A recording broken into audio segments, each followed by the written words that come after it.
Welcome to the Church Safety and Security broadcast with the Church Safety Guys, sponsored by Checker, background screens for your faith or volunteer organization.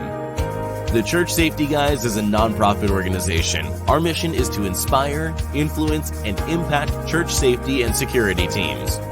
We are protectors, guardians, ambassadors, and shepherds. We are about all things church safety and security, which starts with a ministry mindset and a servant's heart. Join us for the next hour as the Church Safety Guys unpack safety, security, leadership, and ministry operations with your hosts, James McGarvey, Paul Buckner, and Mike Scully. This broadcast is also available on social media, YouTube, your favorite podcast platforms, and on the all-new Church Security app. Well, hello. Welcome to the Church Safety and Security broadcast with the Church Safety Guys. I am James, and I am joined tonight by my co-host, Mike Scully. How are you, sir? Doing well. Happy New Year. Happy New Year. So this is our first episode of the new year. I think right now we're like at 97, 98 of all time. So It's crazy. We're going to have a giant celebration with the 100th episode. Maybe we'll give away some books and prizes too, right? Yeah. I mean, 100 episodes. It kind of blows my mind. It's that we've reached that level. I mean, I know some people do one every month, or they'll do one every couple of weeks, or some even do it weekly. But I mean, how did we know that was going to hit this point? And God has just blessed it. So absolutely. I don't know. I when I think back about it, and I think that we kind of try and do it every Sunday the best we can and plug away, and it's a challenge, right? It's a challenge to get everything in order and ready to go, but we like doing it, and we love hearing the positive feedback from folks and seeing how God blesses that. So if you are just joining us or joining us at a later time, you are welcome to find past episodes of ours on our website, which is churchsafetyguys.com. And we also have a YouTube channel. You're welcome to go back through those previous episodes. And we've had some great guests on this year. I say this year, but 2021, last year, we had some great guests on. And as always, you can see some of our resources on the Church Security app. And you can also listen to past episodes on there as well. So definitely resources galore.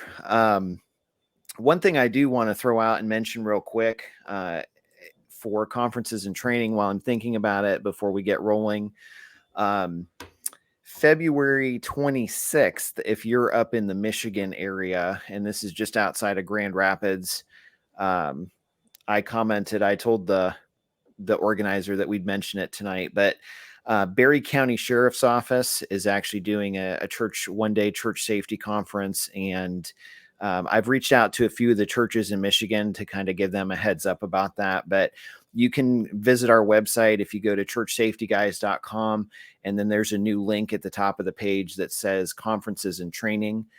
You can click on that and get the details. They've got some great speakers for the day. It's going to be a really, really good looking day. I think they're doing it by donation only because the sheriff's office is sponsoring it. But John Riley, our good friend and de-escalation buddy, he's been on the show quite often. He is actually speaking, and at the moment, I always say weather permitting because it's Michigan and we're in the middle. Well, we'll be in the middle of February, but it's 60. It was 60 degrees in central Ohio today. And you got me beat. We're at 42 degrees, and I think it was 17 when I woke up. So there you go. Ohio's warmer than Texas. Yeah, go figure.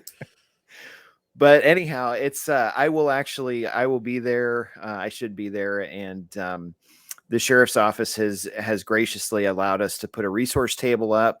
So I'll have the opportunity to meet a few folks. And I know there are individuals that have already said, that they were going to try and come to chat with us. So definitely check it out. More information on that. You can go to churchsafetyguys.com, conferences and training, and then we link to their site. So if you want to sign up and register, you can do that there. And looks like it'll be a great day with some great speakers. So I will throw that out there. So tonight we kind of want to go back and we want to talk a little bit about our 2021 year. And one of the topics that we want to kind of talk about is just finishing the year well. And I know for a lot of teams, sometimes that can be kind of a gray subject for a lot of ministries. And when I say gray, I mean really just kind of confusing. Like, how do we measure this? How do we know if we had a really good year? And so that's really what that's what we want to kind of talk about tonight, and just give you some solid examples and talk about our year, how our year went. Because a year doesn't go the way you think it should, doesn't mean it's a bad year, right? Right. So when I go back and I look at some things, at least with our ministry, we have been extremely blessed. And I'll throw it over to you, Mike, and you can jump in there. Yeah, I think it's great. I think finishing the year well. Yes, we're obviously sitting here now, January, and so we've kind of calendar-wise started that new year. But I think the purpose of tonight really is to talk about, you can't really go on to the next chapter, on to the next book. You can't really close that previous book unless you do it well. And I think the idea is that as leaders, as team members, there's an opportunity to reflect. There's an opportunity to kind of look at and be grateful, have gratitude over what went well, have certainly concern and interest over what didn't. And I like to look at it as could have gone better. Okay. And honestly, but for the grace of God, everything could have gone better. Sure. In other words, in all our cases, and we get to reinvent ourselves because that grace is there each and every day. We don't have to wait a whole nother year to come around and start over. God continues that for us. And I think we should look at that for our teams, not only on an ongoing basis, but we should collectively use that calendar, use that motivation, that energy of that fresh start mindset that people have going into a new calendar year to say, what do we got to do as a team to finish the year well? So with that, I kind of throw it back to you, James. I think let's uncover a little bit about CSG of last year. Sure.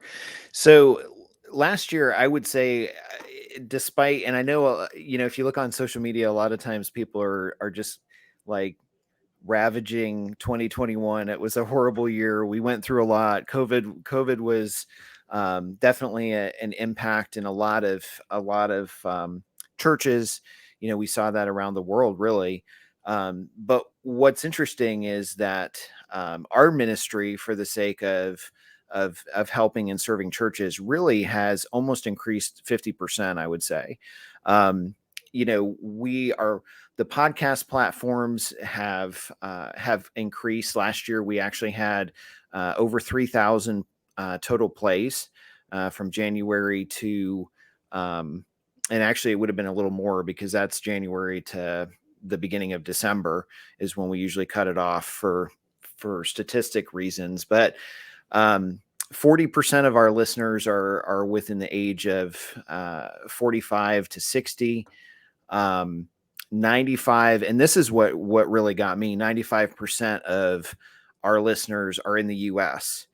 The year before when I ran that, it was actually like 99.9% of our listeners were in the US. So in that short time period, I'll say about 5% rounding up, but 5% of our listening audience actually went to Ireland, Canada, Switzerland, Denmark, and Australia. And so I was blown away. Like, we've had more and more churches reach out to us, even from Canada, and say, and it doesn't seem like that's a big deal. Like, when you say, oh, it's Canada, it's just our neighbors to the north.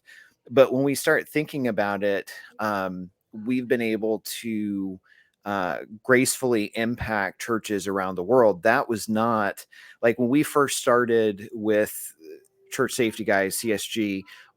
My thought was United States, right? That's what I'm thinking. Yeah. Hey, we can help, we can support these folks. And now we're seeing that the podcast, the encouragement that we're able to do every Sunday night is actually going around the world, and it's helping strengthen churches and church plants. Church plants is another big thing, in places like Canada, and they need a lot of encouragement. The other thing that happened kind of with our listeners this year that we were able to figure out is that we grew almost 10% a younger generation. Like, when we first started, most of, when I said earlier, 40% of our listeners are between 45 and 60.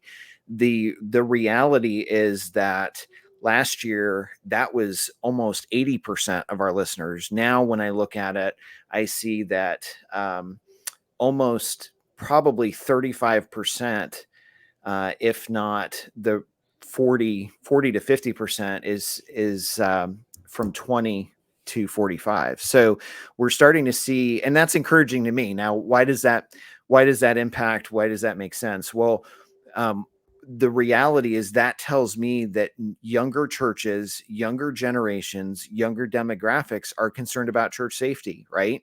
So for years, we've said, you got to build into the younger generation, the next generation, the folks coming up. They don't always see, like, our culture doesn't always see the importance of church safety.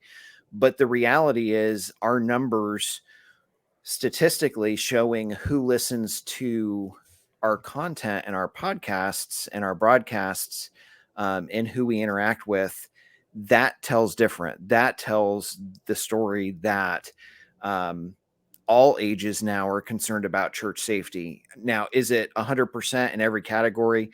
No, it's not. I mean, there's always room for growth. But when you look at a 30% increase over the last year, to me, that's a blessing. That tells me that people are hungry, people are searching, and we've been blessed to be in that position where we can serve and we can help folks come along and find that place. So moving forward, I mean, we added 7 books to our our set, and again, that's a God thing, and partially too because of COVID. Because if our church, I know both of us, if our churches were more active with with non-COVID related events, we probably wouldn't have had the time that we had to sit down and jam on leadership concepts and that sort of thing. And that's great. Notably this year, or actually in December, we released the book Coming Back, that within the first week hit Amazon's bestseller list for church administration, the Kindle edition, because of how many downloads it was getting. I think it was a bestseller, but it hit like number 3 on the top 10. So again, to me, and that book, that wasn't planned this year. I sat down because I felt like God was, directing so many people to us to say, how can we be encouraged to continue serving, right? Because we're worn out and we're tired. And what's interesting is when I get that prompting, or when we get that prompting, we follow through with it. And God's already taken that and blessed that thing. So last year our ministry gave away probably close to 400 books.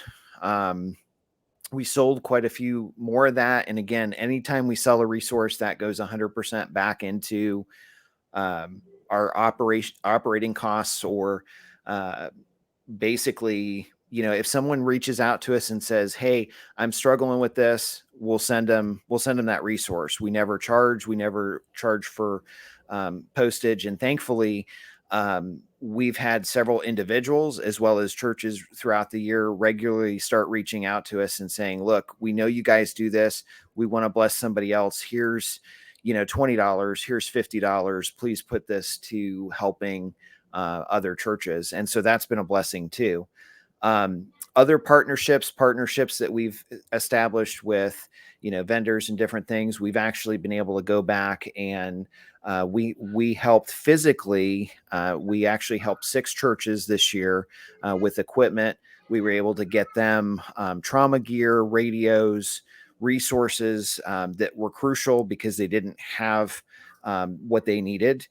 And we were also able to jump in and help with Paul's help. And he's not on tonight, but I'll brag a little bit about him. With his help, we were actually able to help 2 different police departments in Missouri with supplies that they needed to turn around and help the community and help the churches. So, that's, to me, again, is that something that we necessarily planned? Probably not.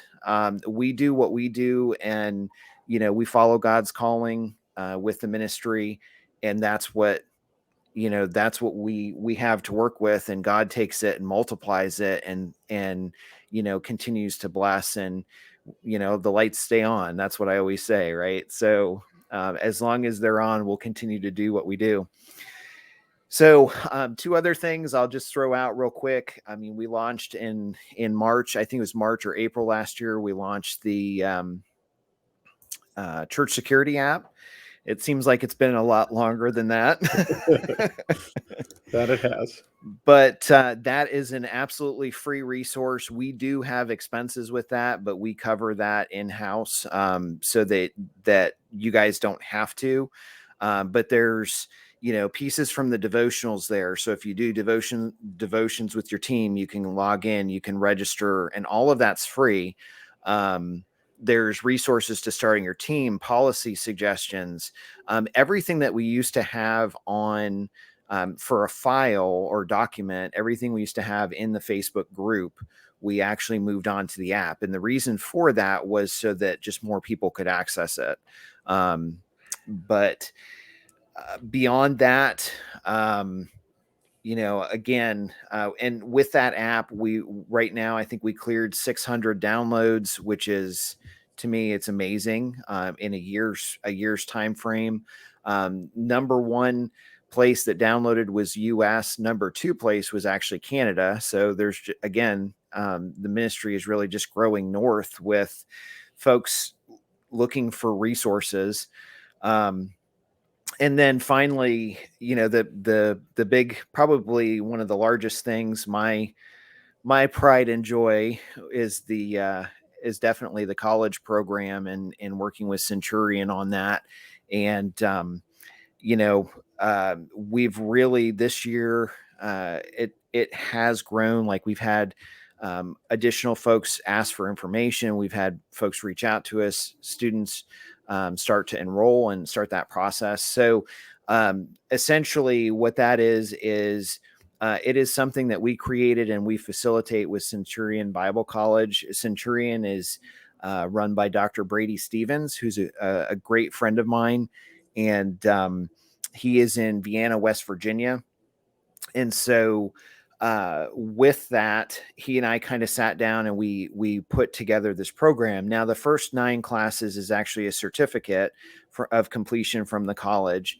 And then 18 classes, if you do the next set of 9 after that, it is actually an associate's degree that's awarded. And it is the first associate's degree from a college awarded in the U.S. For the topic of church safety and security. And we spent a lot of time designing it, and intentionally designed it with the idea of giving lay people a convenient, easy schedule to get classes done, non-invasive. And on top of that, just the opportunity to excel. Like if you start that program and you're with a church that has absolutely nothing, our goal isn't just to say, hey, take this class and do it. Our goal is by the end of your degree, we have internships built in where we'll work with you as you work with your church. We have classes built in that we can give you credit if you're a first responder, military person. If you've taken other, this is one of the things we ran into a couple of weeks, actually, right before Christmas. If you've taken classes from other church safety professionals, we will definitely consider that as a transferable type thing. Life experience, ministry experience. If you've been a church safety director at your church or leader at your church for a number of years, there's certainly for academic purposes, there's certainly a process that has to be followed for that. But we are looking to impact and influence people and do it in a positive way and help churches. And that's churches and places of worship. And that's what we're about. And so we try to make it as simple and easy as possible.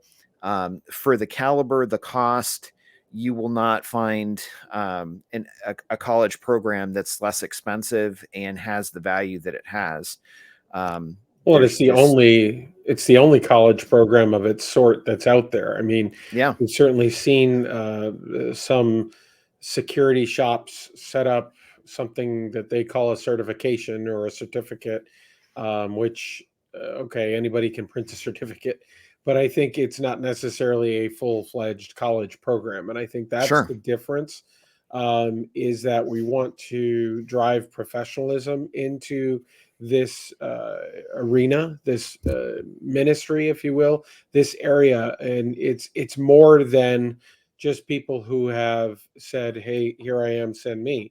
It's people that want to invest in and learn and get better at what they do and raise the professionalism of serving in a safety and security function. Right. For sure. So I think, overall, and again, that's not, that's when we look at and we talk about the topic. I entitled this broadcast "Finishing the Year Well." I look back and it blows my mind, honestly, and I'm just being honest and transparent with you folks. We had the privilege and pleasure of having Masad Ayub on the broadcast, Colonel Dave Grossman, Charlie Min. Last year, if you remember, we hosted, and we were actually the exclusive ministry to host Miracle on 4th Street. That's now available on Amazon for rental, and that covers the Sutherland Springs shooting, like a documentary on it. But we had him on the show. We've had folks talking about situational awareness. Different ministries come on. So realistically, again, not, if you had told me this time last year that I would have talked to Masad Ayub and Half those people. I mean, half those people, right? half those people, half those books, half those episodes, half the people we reached, half the countries. I mean, literally, you carve up any of the numbers that we ended up with at the end of the year and cut them in half. We didn't predict that or even set that as a goal at the Sure. beginning of the year. It's just God continued to bless and shatter every goal that we put out there, including, I think, one thing you missed was the conference. The first ever Church Safety Guys Church Essentials Church Security Essentials Conference, mouthful there. Yeah. That was successful and pulled off in Ohio in October, and so much so that we are looking at what 2022 will bring, and whether or not it is in the writing, and God wants us to move forward with a 2022 conference. We're highly interested in it. We're considering it now, and maybe more on that in the weeks to come. For sure. And one of the things that gets me too is people said, and this is what's crazy, and this tells me it was a God thing, right? There are conferences that people have not brought back because of COVID, because, okay, you've got folks gathering, et cetera, et cetera. And I'm not making, again, I'm not making light of COVID. I'm just saying a lot of folks have canceled or changed their plans because of that. And, we stepped out on faith. We said, you know what, you and I sat down, we started thinking, okay, how can we do this? How can we do it well? If we're going to do it, we need to do it well. And that has always been, really our motto, and our influence and focus has always been to try and do it well. And so we had, I think just over 200 people there. People were represented from 7 states, around Ohio. And it was awesome. God bless the event. I mean, we had some fantastic dynamic speakers, some great interaction. We had a panel, and it really was, not a single, out of all of the people that attended, not a single individual complained. In fact, every single person, when we did the survey after, every single person said that they appreciated being there and were blessed by it. So, and yeah, we are for 2022, we are looking at some options with that. And, Lord willing, we can present some ideas in the future. I will say between now and May, our schedule is filling up very quickly, because, what we're trying to do at the moment anyway, is we're trying to, impact and try and support other groups. Like I mentioned at the beginning, the Berry County Sheriff's Office, they're doing this conference. They've done it for several years. And, John and I were kind of talking about, okay, how can we support them? Because they're already doing one, right? And maybe that's talk about it to get people to go. Maybe it's, do a table, see if we can set up a table and talk to people at that conference. And so, we've had that pop up, and we've had, there's a conference in Chicago, I think the end of March. There's another conference. I'll be up in Chicago in March, up in Michigan again. And, we've just had the opportunity, like churches have reached out to us and said, we'd love for you to come and just try and, just encourage our folks. And, and that's awesome. The secret shopper component too is Sure. That's something I'm not sure we've shared on air before, but the idea that we're working with churches as well, the opportunity to have us come in and observe just blindly and kind of see what things look like from a church security operations perspective in your church on a Sunday. And if it's drivable for us, then that may be an opportunity if interested. That's something where we can kind of come in. We'll do an assessment. We'll kind of look at what we see, what we notice, what we think, and provide feedback. Sure. At the end of the day there, essentially, and kind of say, this is what we saw. And we can couple that together with an actual presentation with not necessarily on the findings already from that day, but we can do a meeting with your team after Sunday services. And so that's an opportunity for a Sunday afternoon thing. We can do a Saturday thing at your church. So a lot of different opportunities there. Some churches are kind of already reaching out to us for those things. And I anticipate that continuing. So for sure.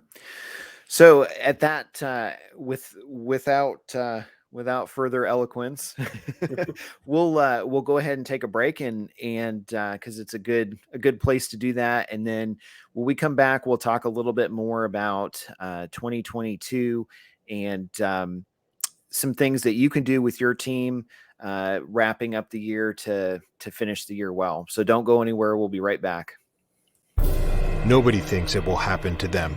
But with over 2,000 emergency phone calls per month to our independent program attorney answered hotline, it's closer to home than you think. At US Law Shield, we give you exclusive access to our 24/7, 365 emergency hotline, not a call center, direct access to our network of independent program attorneys. With a price point of only $10.95 per month and unlimited attorney hours for criminal and civil defense, U.S. Law Shield provides you with unparalleled service and protection where it matters most. No other program comes close. We believe an educated member is an empowered member. We do this by providing educational resources featuring seasoned attorneys, firearms instructors, law enforcement, and experts in all areas of self-defense law. We at U.S. Law Shield believe peace of mind should come with simple and affordable protection.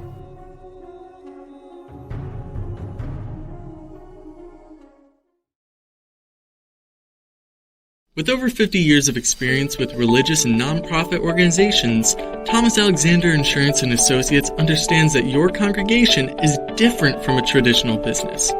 We're here to fulfill your needs, coming to you while creating a personal plan for your budget and size. From your local community to around the globe, we are advocates for you. Thomas Alexander Insurance and Associates, your partner in service.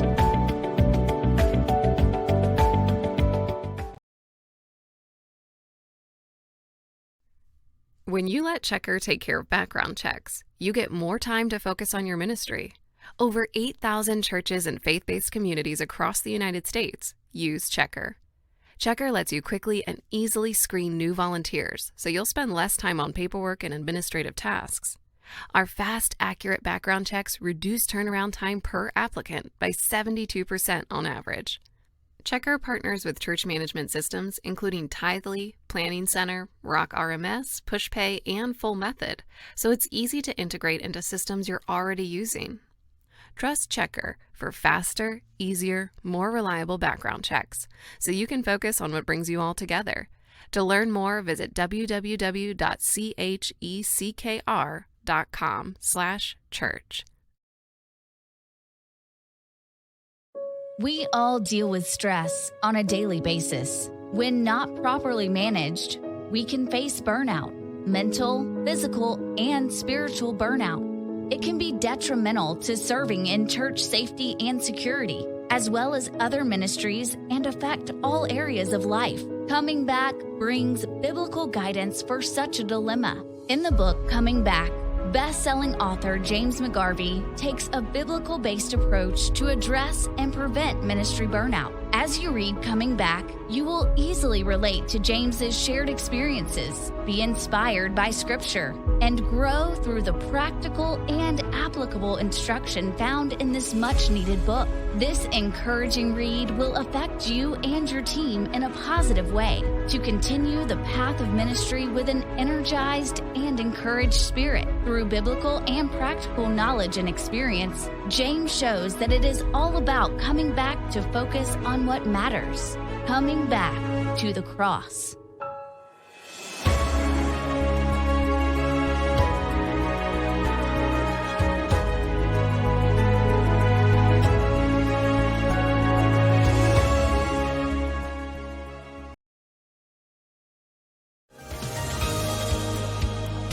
The Church Safety Guys help church and place of worship safety and security teams all over North America through our broadcasts, online communities, conferences, trainings, resources, and the all-new Church Security app.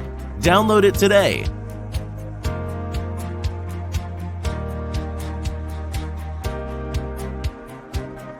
Help us continue to reach churches by supporting our sponsors, purchasing our resources, and consider becoming a ministry partner by making a monthly or one-time donation. Remember to like, subscribe, and share this broadcast with your team. And now, back to the broadcast.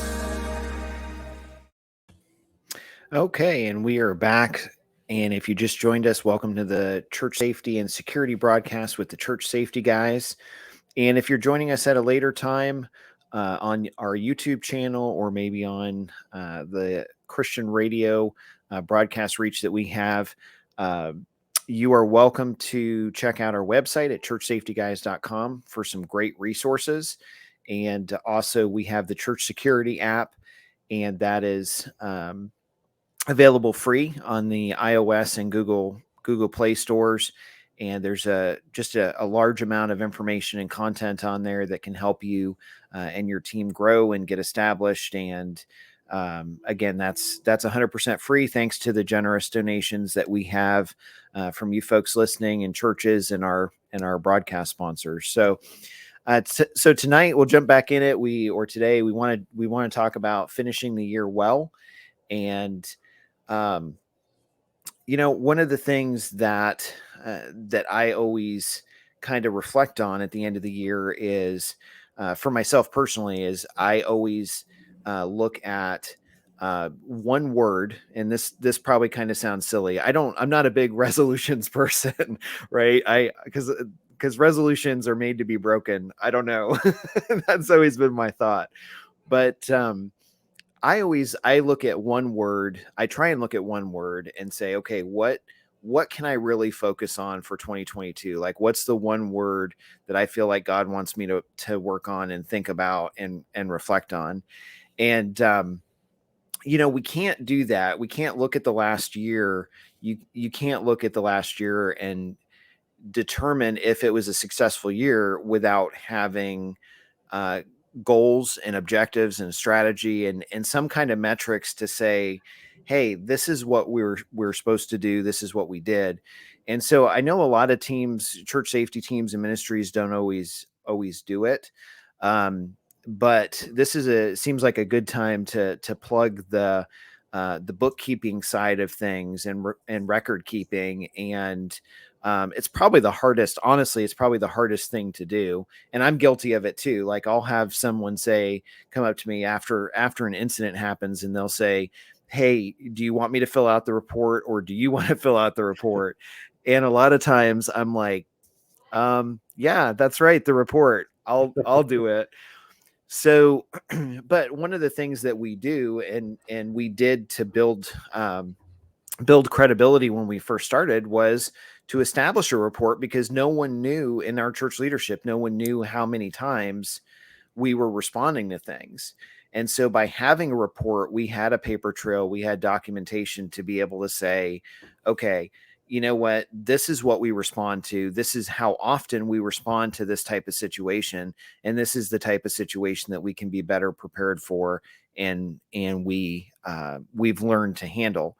So for us, when we first started, and I'm sure folks have heard me say this before, but for us, 80% of what we were responding to was medical.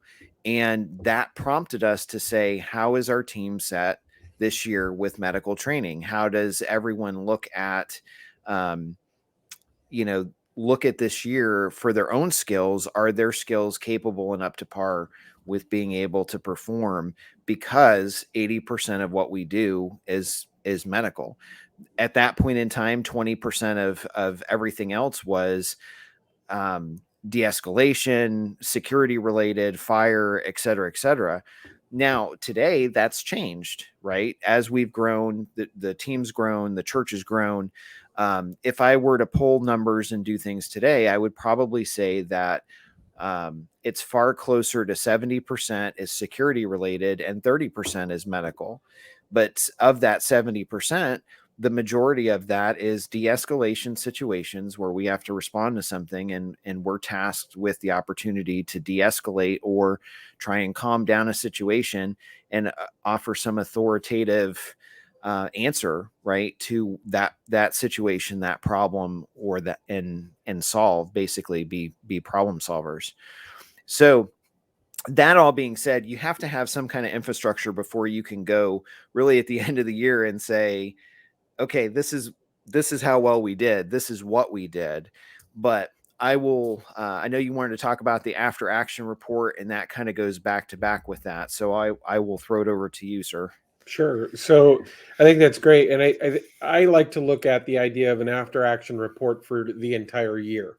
So it's Sure. not just literally an incident report or an after action of specific action taken by your team, but looking at it, reflecting on the entire year. And so look at it and say, you know what, start with a heart of gratitude. You just completed another year of service. Sure. Most of us, some may have started in the middle of the year at a new church or a reopened church, and they may have been closed. So it may not be a full year, but you work with what you have with that. And I think the idea is it's an opportunity to kind of review reevaluate, and then an opportunity to move forward with refining, retooling, and reinvesting as you move into 2022 here. So an after action report, maybe you're blessed with all that data and system structures in place already, where you can just pull the data, you get stats like James just covered, and you can start to look at what did your year look like from an incident response perspective? How does that match up with the skill sets of the personnel currently on your team? Do you have new bodies that may not have those same skills that match the trends, if you will, based on the incident report data that you have? And you can use that for planning purposes of saying, okay, maybe we need to recruit in this area. We need to have some additional skills, or maybe we need to run trainings with this topic, because we understand that, okay, while we have some superstars on the team that are well versed in that, we have some that may need catch up on it. And of course, we all need kind of continually to stretch that muscle memory even, and continually refine, even for those that have done this for years and years like we have. So I think that's the big deal there. But one of the exercises I like to look at is, let's say you don't have all of that data, or even if you do, one of the exercises would be is sitting down with your team. Now you can do this remotely, or you can do this with the team in a team meeting setting, and I'll walk through both of them and kind of an approach to use. The first would be is if it's kind of virtual, you can walk people through this on a Zoom meeting. You can do this individually while you're meeting with folks, maybe doing a one-on-one with each member of your team. Highly encourage that as closing out your year. You want to reflect on each person's year of service. Again, thank them for what they did.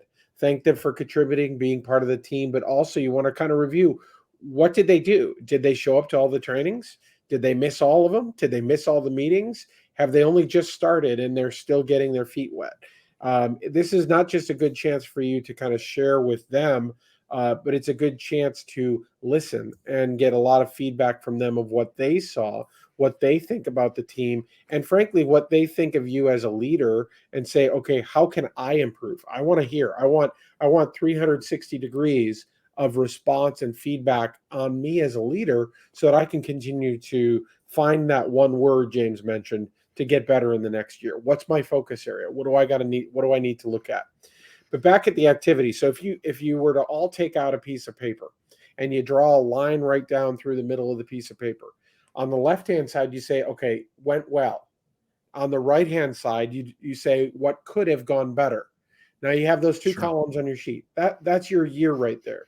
Go back through your calendar, go back through any chicken scratch notes, go back through any emails back and forth that you might have sent to leadership within the team, to your own team. Look at your training schedule, look at things that you might have done, and now map those out. What went well, put it on the left side. What could have gone better, put it on the right side. Now, hopefully you're able to think through that. And again, each person can do their own sheet in the process if you're all separate. But then once you've done that, go back and say, okay, I'm going to look at the left-hand column, everything that went well.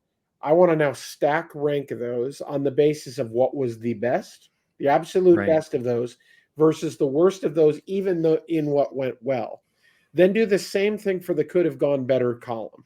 And so now you have the highest priority things of, this is what really went well. You can cover those in your one-on-one and say, this is why these things went really well.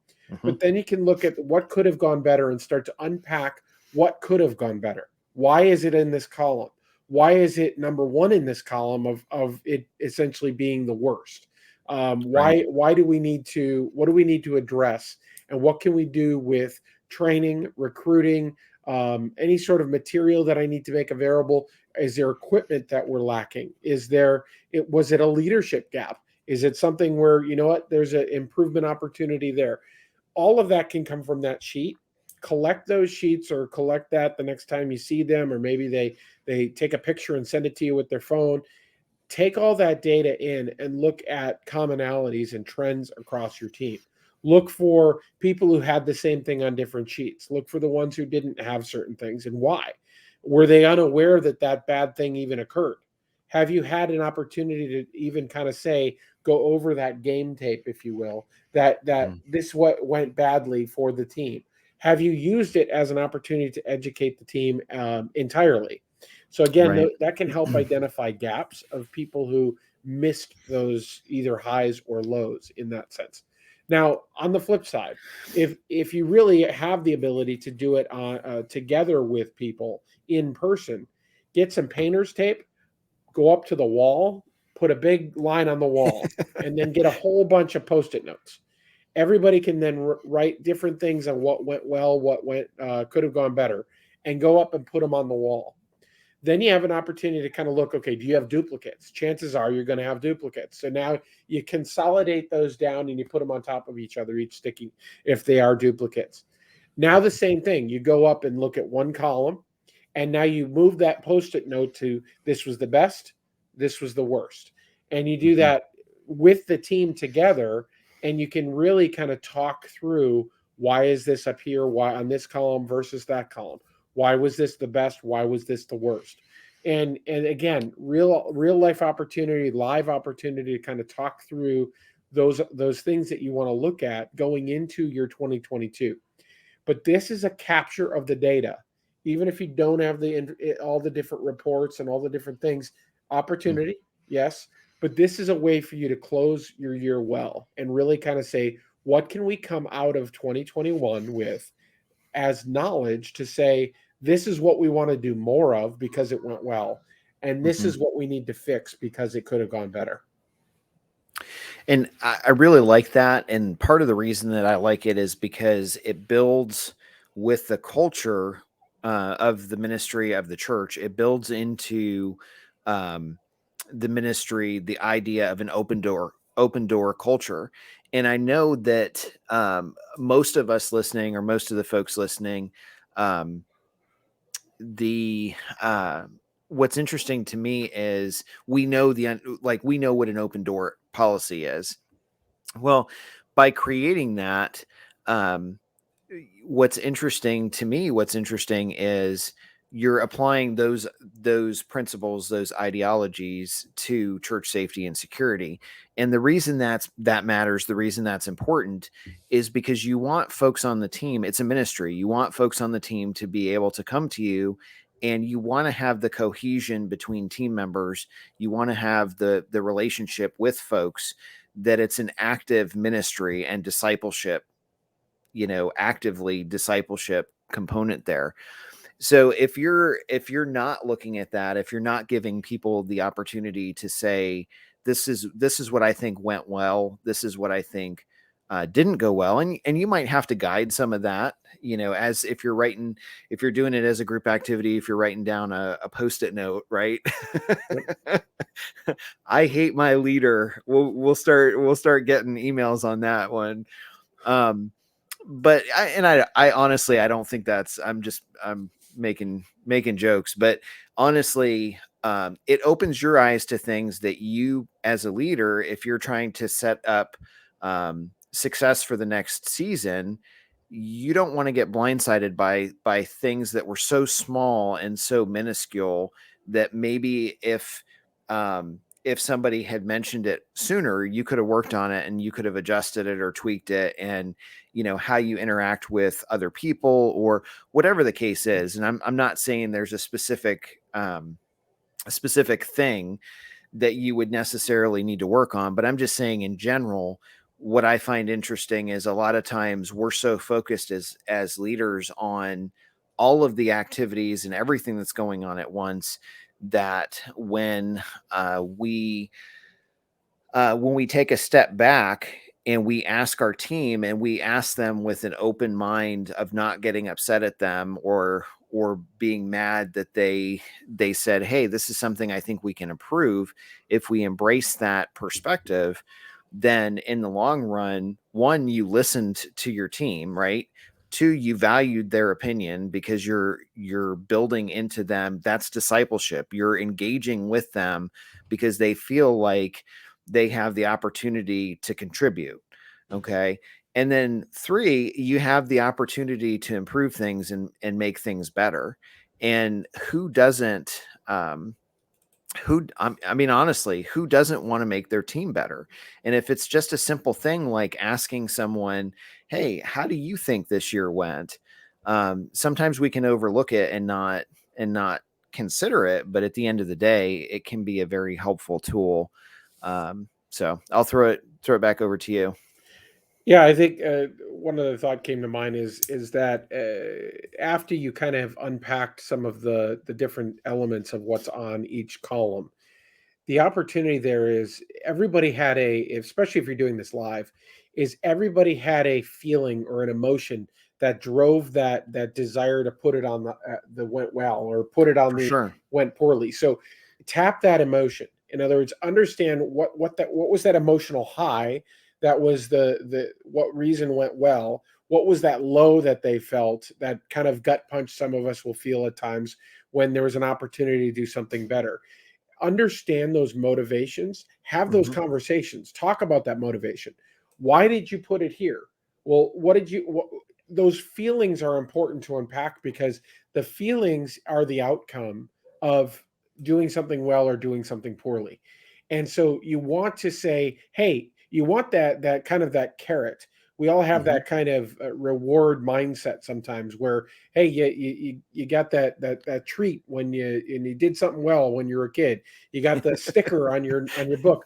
It's ingrained in all of us. So it's part of that emotional high that you get, that endorphins kind of come out, and you get that mental high for doing something well. So I think that's important. The other is, you can kind of really go in and say, what caused us the most stress during the year? Okay. If we stressed out or had anxiety as a team, what was that moment? What was that day, that incident, whatever? How could we have navigated it better? You may cover that with what's on the board or what's on the wall there, or the post-it notes, etc. But in case you don't, find that stressor. What was that higher stressor? Maybe it's something that turned out fine at the end of the day, but it piqued everybody's stress to the point where it caused a moment of pause, or it caused a chance where the team kind of, it was not fully collected. It resolved itself, but you still want to unpack that stressor. What could we have done to navigate that better in the future? And then, were there any specific incidents that people can recall that you collectively as a team felt underprepared for?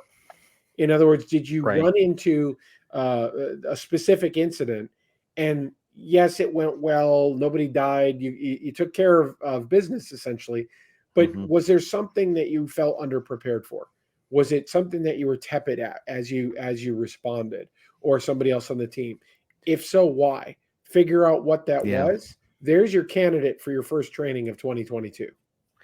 And that's an excellent point. And I think that honestly, that happens to all of us. There are times, even this past year, where if I was out of town or whatnot, that certain things happened. We had incidents and they didn't go well. And, the church leadership came to me and said, hey, this particular incident, we could have done a little bit better. And, and again, that prompted me to look at several different aspects. It prompted me to look at, how do people respond to things when I'm not there? Right. Can I leave and everything still runs effectively? And that pointed out several opportunities that we needed to address right away. One of the other things that came out very quickly was, not everyone had a good solid level of training. And so again, with first aid and medical, okay, what can we do?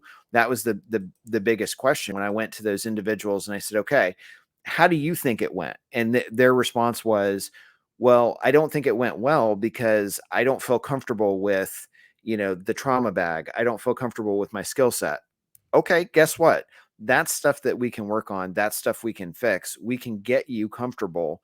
Let's work on that, because nobody's getting mad. Nobody's yelling. But if you're not looking at what you can improve and how to adjust accordingly, then you don't want to be known as that ministry in the church that is stuck in time, that's never improving, that's always, kind of lagging behind stuff. But at the same time, in the ministry that we're in, that can impact things in a really bad way. And we all know that, that can impact things in a very poor way because of the type of situations that we handle on a regular basis. So but I'll throw it back over to you. I know we unfortunately we're we're running out of time, so we'll kind of wrap some stuff up. But I think next week we're gonna talk a little bit more in depth about it, and hopefully try and give a few more ideas and suggestions to folks for starting 2022 on that much better of a footing, hopefully. Yeah, exactly. I think we're in that kind of 1 foot closing out that year well, 1 foot starting the new year well, and I think that's what these two topics essentially cover. So the last thing I think about finishing that year well is I talked earlier a bit about 360 degrees of feedback for yourself as a leader. So that Right. includes a self-assessment. Write down what you think you did well, what you think you did poorly. Seek feedback from each of your team members. You should then collect feedback from other ministry leads as well. What do they Mhm. think about how that year went? Is there something they think went well versus could have gone better? Collect their feedback and perspective on the safety team. And then lastly, to complete that 360, and most importantly, is if your pastor doesn't pull you aside to sit down and review and have a conversation about how that year went from a safety and security standpoint, you need to. You need to Mhm. make that meeting happen. You need to get it on the calendar now and ensure that you can have that conversation. If for nothing else, to collect information about what their perspective was. But also, it's important for alignment towards vision and mission of the church as you move Right. into your planning cycle for 2022. And that's not something that's, again, wrapping up with an excellent point. That's not something that necessarily should be placed on your pastor. That can be a casual conversation where the pastor reaches out and says, "Hey, how do you think the ministry went last year?" It's probably not a conversation that's going to be a great conversation to have on a Sunday in between services. Correct. No, put But it on a calendar. I think but it's, if the yeah. pastor doesn't say, and maybe that, you don't, like what Paul always says, you don't know what you don't know. Maybe the pastor needs to be told that, like, hey, I mean, you can politely go up to him and say, what, I'd love to sit down with you for an hour sometime next week if you have time, and go over where we were last year. We kind of do it, like my church, we kind of do it differently. The pastors actually have a meeting at the end of the year when we do budget stuff. And they actually, the oversight pastor will then come to me and he'll say, hey, let's sit down and talk about this. These are the opportunities or strengths that a pastor brought forward, right? Collectively. So collectively, they bring it to my attention.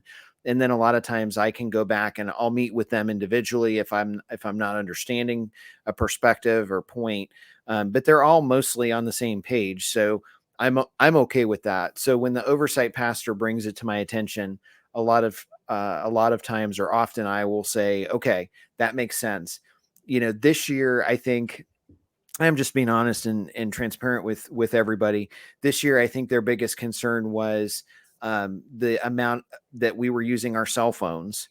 That's been a common thing where folks were too focused. And I run into that too, because a lot of times people will call me on my phone or send me a text message or message me through social media. But that was one of the things that the pastors came and said, the only thing this year, like everything else was 100%. The only thing that we see as an opportunity is safety team members are on their cell phones a lot. And our perception is that they should be more focused in greeting people and watching out at their post and that sort of thing. And I couldn't deny that. It's hard for me to set the example when I've got folks messaging me and saying, I'm not going to make it to church through Facebook, and I'm opening Facebook to read it. That doesn't look real great. I'm just going to say, but when I approached the team like that and I said, look, guys, let's just streamline this. Let's try and do better. Let's try not to have this. And everybody was fine with it. They understood it. They embraced it. There was no bad, bad thing with that. So in reality, I think it was great. Everybody took it well. And I took that feedback and said, okay, this makes sense to me.